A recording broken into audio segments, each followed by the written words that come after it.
ধর্মযুদ্ধের থেকে ভয়ঙ্কর যুদ্ধ আর হতে পারে না। ধর্মের নামে যখন অধর্ম শুরু হয়, মানুষ পালানোর আর জায়গা থাকে না।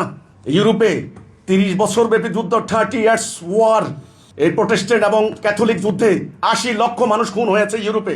সমাজে যে অশ্লীলতা হচ্ছে, বলৎকার হচ্ছে, যে মাদকতার নীল থাবায় যুব সমাজ শেষ হয়ে যাচ্ছে, এটা আইন দিয়ে বন্ধ করতে পারবেন না। শুধুমাত্র আইন দিয়ে বন্ধ করা যাবে না।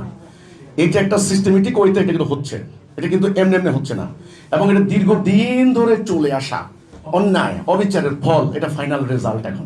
এখন এটার সমাধানটা কি? আমি বলেছি এটার সমাধান একটা, সেটা হলো বর্তমান টোটাল সমাজ কাঠামো, টোটাল সমাজ ব্যবস্থা, টোটাল সিস্টেমটাকে সম্পূর্ণরূপে বাদ দিয়ে এটা হলো আমার সেই প্রস্তাবিত রাষ্ট্র ব্যবস্থার রূপরেখা, তাওহীদ ভিত্তিক আধুনিক রাষ্ট্র ব্যবস্থা। এটাকে আমি মূল ভিত্তি ধরেছি আল্লাহর কোরআন কিতাবুল্লাহ, এবং ধরেছি রাসূলুল্লাহ সুন্নাহ। এখানে আমি একটা কথা বলতে চাই, সুন্নাহ বলতে অনেকে মনে করে দাড়ি টুপি। No no no no, never never. সুন্নাহ কথাটা কোরআনে কয়েকবার আসছে। সুন্নাহ মানে রীতি নীতি, কর্ম পদ্ধতি, পলিসি, প্রসেস, প্রসিডিউর, এগুলো হলো সুন্নাহ। আল্লাহ রাসূল যেভাবে আল্লাহর দিনটাকে রাষ্ট্রীয় জীবনে, সামষ্টিক জীবনে কার্যকরী করেছেন, এটার নাম সুন্নাহ। এখন দাড়ি টুপিরে যদি আমরা সুন্নাহ মনে করি, আমরা ভুল করব। এটা কনফাইন করা হবে। হ্যাঁ, রাসূলের আদাত কথাটা আছে। আদাত মানে পার্সোনাল রুচি অভিরুচি, পছন্দ অপছন্দ। তিনি আরবের মানুষ, তিনি খেজুর খাইতেন, তিনি পুরুষ, দাড়ি রাখতেন। শুধু পুরুষ নন, তিনি বীর পুরুষ, সুপুরুষ। দাড়ি পৌর সৌন্দর্য, নিঃসন্দেহে।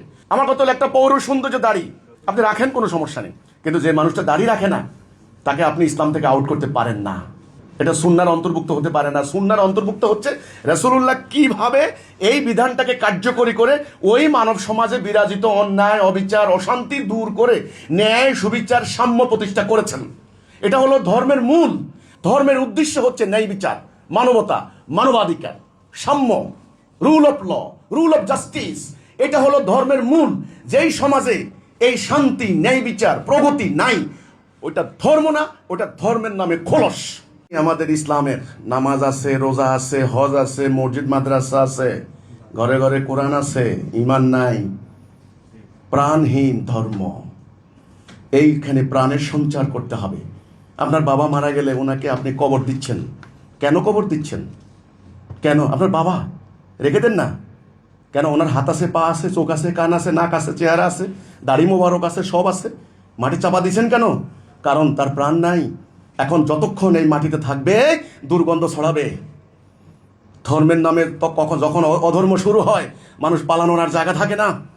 ইউরোপে 30 বছর ব্যাপী যুদ্ধ, 30 ইয়ার্স ওয়ার, এই প্রোটেস্ট্যান্ট এবং ক্যাথলিক যুদ্ধে 80 লক্ষ মানুষ খুন হয়েছে ইউরোপে। 80 লাখ। ধর্মযুদ্ধের থেকে ভয়ঙ্কর যুদ্ধ আর হতে পারে না। তেমনি ইসলামের প্রাণ, আত্মা, রূহ হচ্ছে তাওহীদ, লা ইলাহা ইল্লাল্লাহ। আল্লাহর হুকুম ছাড়া কারো হুকুম মানি না। এটা যখন চলে গেছে ইসলাম থেকে, তখন আত্মাহীন ধর্মে পরিণত হয়েছে।